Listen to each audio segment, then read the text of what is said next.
की प्रकल्पग्रस्तासाठी आपण काहीतरी विशेष करायला पाहिजे. प्रकल्पग्रस्त या शहराचा फाउंडेशन आहे, प्रकल्पग्रस्त या शहराचा पाया आहे आणि प्रकल्पग्रस्ताकडे दुर्लक्ष करून चालणारच नाही. आणि म्हणून मला सांगावंसं वाटतं की आपण बघा, झोपडपट्टीवासियांसाठी एक वेगळी तरतूद करून ठेवतो, शहरवासियांसाठी आपण तरतूद करून ठेवतो. चांगली गोष्ट आहे, त्यांनाही तरतूद केली पाहिजे. झोपडपट्टीला देखील त्यांचा स्तर उंचावला पाहिजे, त्यांचीही तरतूद झाली पाहिजे.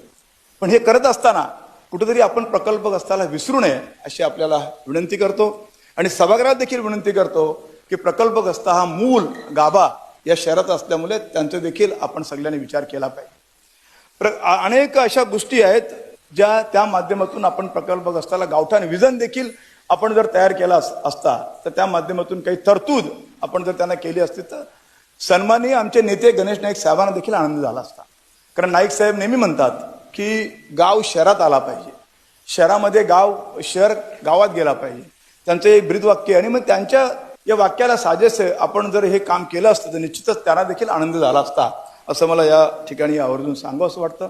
कारण प्रकल्पग्रस्त हा या पूर्ण शहराच्या ठेवणीमध्ये कुठेतरी फेकला जातोय, कुठेतरी वेगळा होतोय का, याचा देखील थोडासा आम्हाला त्रास होतोय असं आपल्याला याच्यामध्ये सूचित करावं असं वाटतं.